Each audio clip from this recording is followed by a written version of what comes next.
if you've ever had to write anything, a lot of people here have written books. I've written a book. It's the most paralyzing thing that you're going to put this out here. It's your mind on trial for the world. And the phrase is you have to kill the critic because you will never put any words down out there if you're too afraid of being wrong. And you have to be willing to be wrong and to get destroyed by it at this iteration and then come back next time and be 2% better. Now, this is a question for Bill as a novelist and for Alex as someone who coaches the tech world. But is AI going to create a massive problem here? Because now people who, instead of taking the time, getting over their inhibitions, writing, applying their minds in a very challenging and difficult way, they'll simply turn to an AI and have it produce, easily the kind of text that they should actually be struggling to do themselves. Well, I think that AI is, it might get better and better, but I still don't believe that it's ever going to really match the persuasive powers of a human. It can kind of fake them, but the jury may be out. But at the very least, it's never going to be able to generate trust, and you're never going to want to be persuaded by a machine. You're never going to want to put your faith in them. Pistis, the Greek word for belief or for persuasion is very similar to the Greek word for trust, which is connected to loyalty. And it's the same word. Yeah, it's the same word, and so propositional and personal trust. Yeah, faith is action and things like that. But what I was thinking when Bill was talking is about the fact that the tech attitude, especially in kind of cutting edge, high end tech, very much connects with this pattern you see with Reagan and Trump in a smaller way, which is the quote that I mentioned in my speech from Nietzsche. If you want biographies, then not those that say blah blah blah, Mr. So and so in his time, but a man who stood against his time should be inscribed on their title page. And the whole attitude of disruption, which may get overplayed, but for you to really build a successful business on tech, you have to kind of change the situation, right? And I think that being in that world can kind of train you in that direction. And I think this is something that we need to keep in mind as people interested in the humanities, that, the great man tradition is a very, liberal arts sort of conversation in a lot of ways, even though it's, Napoleon is inspiring the founders, that you have to think about these guys, Napoleon and Alexander Hamilton, who we mentioned earlier, were trained up in this classical great man education that I call the rhetorical model, the Renaissance model. But then they go in to make their careers as artillery officers, which is a highly technical field. And they learn to master the cutting edge technology, which gives them, they chose that and not the cavalry. I think that's important, the arrows and the swordsmanship and the cavalry training of the nobility of Greece and Rome or the earlier periods of our history are now in drone warfare. And I mean you also have to combine that literary training and greatness and the kind of spiritual training that we're talking about. If you really want to achieve great things with the kind of technical that tends to advance history at a more accelerated pace.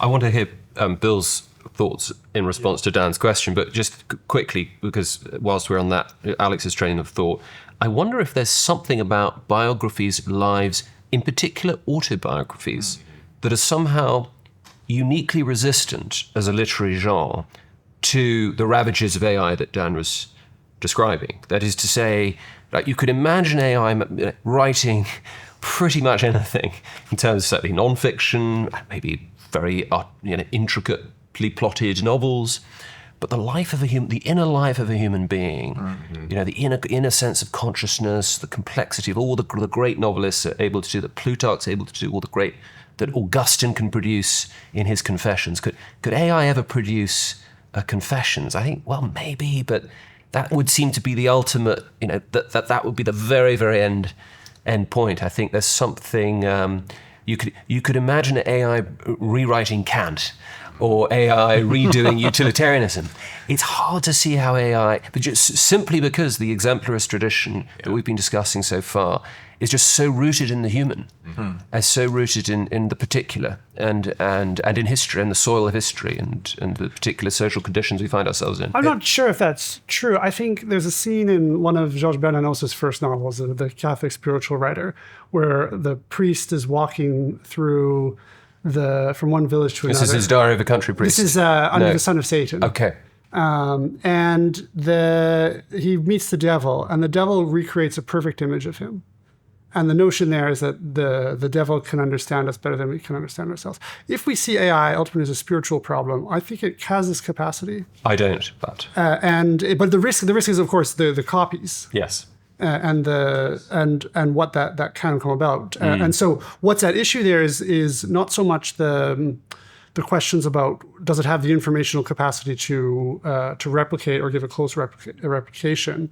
It's rather the kinds of the ethical response we give to this, the concern when we read, say, we're gripped by an account, what it does to us. And that I would submit is actually what is ineffable about biography, the sense of human action that comes out of it, and what's so important to Pure irreducible subjectivity. Yeah. And not just the subjectivity. Irreducible to the computational. Yeah, and not just the subjectivity of the biographed, but the biographer too. I think this is a really, like, I'm reading Rebel Yell biography of Stonewall Jackson by S.C. Gwynn, and it's beautiful. And I think if you had a perfect AI do that and do a better job of it, the second I knew that it was a computer writing it, my emotional response, not just to Jackson, but to the book itself, would be completely canceled out. But unfortunately, it's a mimetic relationship, not just with the person, but with the But what if it author. flattered you first? Because I mean, it's trained to flatter you and get you to. They're dressed like Scarlett there's a spiritual Johansson.